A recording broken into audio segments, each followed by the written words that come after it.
Welcome back to another video. Today we are starting on our third course. This is episode 4 of Fictional Kitchen. Welcome back, everybody. And today we're starting off with the flowers. In the summer, these flowers are in full bloom. They make really fantastic edible garnishes that you can just easily pick apart and clean. Not much is needed to clean them or anything. They taste amazing, and it adds that nice floral bite to everything. These garnishes are going to be used to create the dish that I'm going to call the Shoreline. The pairings we're going to be using today are the crab, the seaweed, the tea, and the flowers. Alright, so our first step is going to be to make some tea. I know this sounds weird, but we're going to turn this tea into a foam. For this, I'm going to use a peach tea. It's going to be really nice and have that airy, light texture, which is going to go really nicely with the crab. We're going to take our tea packets. I'm going to do 3 of them into a pot, and we're going to bring it up to a boil, and then we're going to just let it sit and reduce, and then cool it off.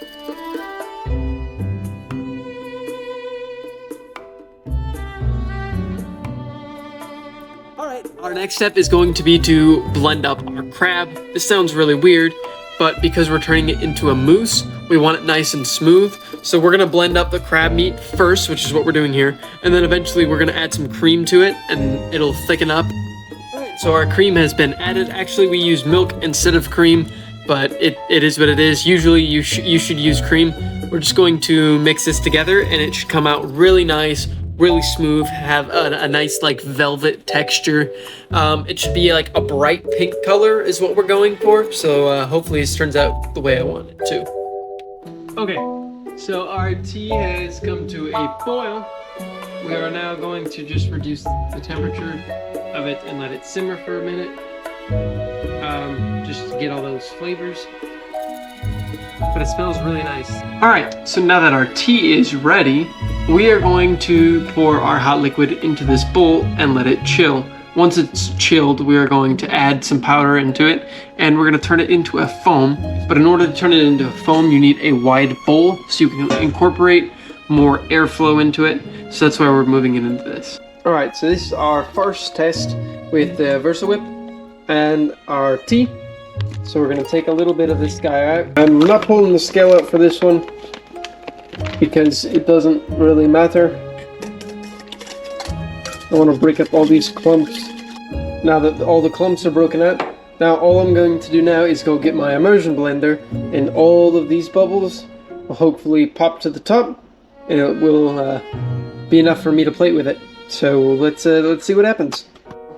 This is now attempt 2 with the foam, and that turned out much better. That's what I wanted.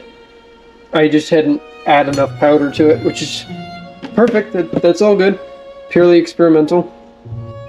Alright, this is our second time plating it. The foam has turned out much better this time, so we're going to give it another go. This time on the black plate, just to see how it looks. If you're enjoying this video, please make sure to go check out the other videos that are with this series, as well as check out my other videos on my channel. Don't forget to like and subscribe. It really helps me out a lot and shows me your support. I greatly appreciate it. Alright, then we got like the perfect circle, which is what we want. Take some of our seaweed, which doesn't really show up on the black plate.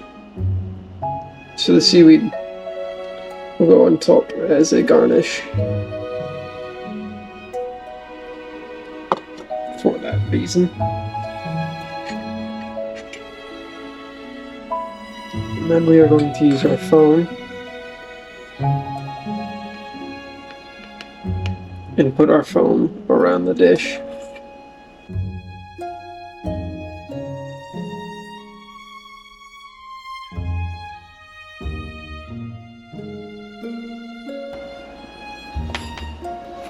Alright, well that's another attempted plate. We're just going to keep working on it until we find something that we like, and I'll show you the end result. For a little bit of photo editing, this is what the dish looked like. I'll catch you in the next one, and don't forget to hit that subscribe button.